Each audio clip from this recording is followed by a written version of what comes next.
Aloha everyone, welcome to another RuneScape news coverage video. For this video we're going to be talking about the schedule or the release schedule for the rest of 2020. So without any further ado, let's jump right into the video. Let's go. Cats is the illest. What you talking about, Willis? Alright guys, before we jump into the schedule, I just want to mention, in case you've been living under a rock, that RuneScape has now been released on Steam. As soon as I woke up on release day, I downloaded it straight to my computer, and has been the way I've been playing it since. Upon logging in, I have achieved all of the Steam achievements, which isn't particularly hard if you're a veteran player. You probably have done the same or will do the same if you do so. There will also be trading cards through the Steam system aimed for a later release, which Jagex has said that they're trying to get it out in the next week or so. If you don't know, this is virtually identical to the official RuneScape client, so it doesn't really matter which one you're playing, although you do get all the amenities that come with a Steam game if you play it on Steam. Do let me know in the comments below if you're somebody who is making a switch to Steam like I did, or if you're going to be continuing to play on the official client. That said, we're now going to move on to the scheduling for the rest of the year. In celebration of their launch with Steam, Jagex has done a 4-hour live stream,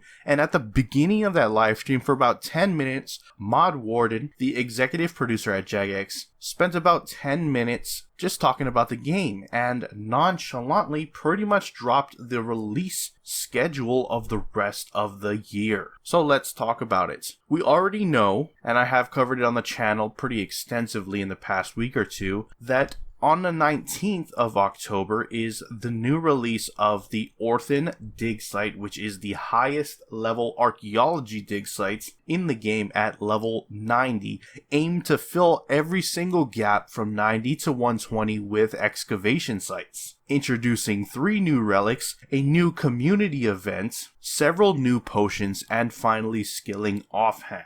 It's located on Anachronia, run by Mr. Mordeaux, and while it will feel familiar in comparison to other dig sites, it does have its own unique aspects to it. For example, being scattered across the game world of Anachronia instead of centralized, and also being that it doesn't actually focus on the history of the God Wars like the previous dig sites do. Now moving on, we have the following week, October 26th. That is the release of the Halloween events. Jagex is tackling holiday events different from now and going onward, in that they're going to be iterative. So each year is going to build on the previous year. I imagine we're probably going to be visiting something to do with either Death or Death's Horsemen. I know that the Death House Ghost event from many years back was a very popular Halloween event, and I imagine that they would probably want to reuse that kind of concept and assets and build upon it year after year. So that is it for October. I do not have the exact release dates for everything coming out for the rest of the year, but I do have the months. So at the very least, you'll know exactly what to expect during that month. And as we get closer to it, I'm sure we're going to learn the particular days on which these game updates will be released. So for November, Warden said on the stream that we can look forward to the construction update. What this update is exactly, we don't actually know yet at this point, so we're going to probably find out more as the weeks go by. But what we do know is that it isn't a construction rework, but more so an addition to the skill. They have mentioned in the past that it is somewhere in the scale in terms of how large the update is, similar to safe cracking for thieving. I don't know if that's going to virtually change the way we train the skill like safe cracking pretty much did, and I know nothing about the XP rates that we can expect with this update, but once again, that will be coming in November. Moving on to December, we have an entirely new boss encounter. This is another thing that's shrouded in mystery, and we do not know very much about it other than that it is a boss encounter that is aimed at group sizes of 1 to 2 people and is aimed to be a high-level boss, which has been said to be on par difficulty with 100%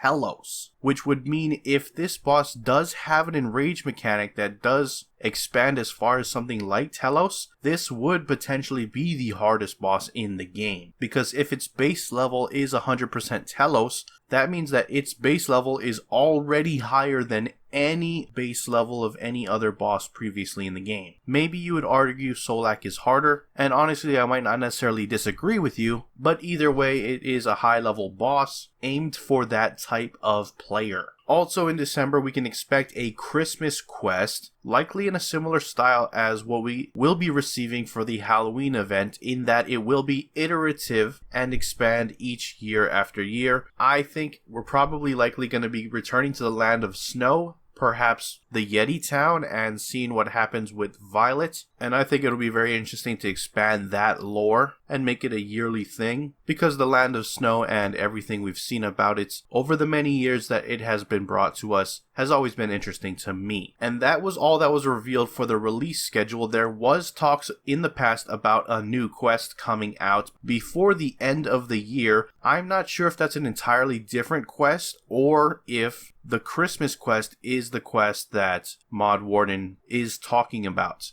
It is possible that the quest ends up being permanent content and thus would fit the category of having a new quest before the end of the year, but it is also possible that there is an entirely different quest released before the end of the year. As I said earlier, Mod Warden was really only on stream for about 10 minutes or so in the expansive 4-hour Steam Celebration stream. It is possible, if there is a quest separate from the Christmas quest, that he omitted that information simply because he forgot or was only focusing on what he thought was the harder hitting information for the brief amount of time that he was there on stream. If I hear otherwise, I'll definitely inform you here on the channel, but that will do for your content release schedule. It is important to note, however, that it is extremely likely that the Ninja team is going to continue to do what they do and fill out those gap weeks with Ninja Strikes. It is also possible that some of those weeks are going to be patch notes as well, but I think overall that is a fair amount of content for the end of the year. Let me know if you disagree though in the comments below. Even a lot of the Ninja Strikes to me feel jam-packed enough with content that it does feel almost like a content update in and of itself. Not as much as something like, the construction rework or a new boss or anything like that, but I do feel like it is enough to hold me over for the next content release. But I do understand if you disagree and would love to hear so in the comments. But with that, I'm going to wrap it up. If you enjoyed it, hit that like button. If you're not subscribed yet and you want to stay up to date on all things RuneScape related, then hit that subscribe button. Anyways, I appreciate you watching. I am out. Aloha.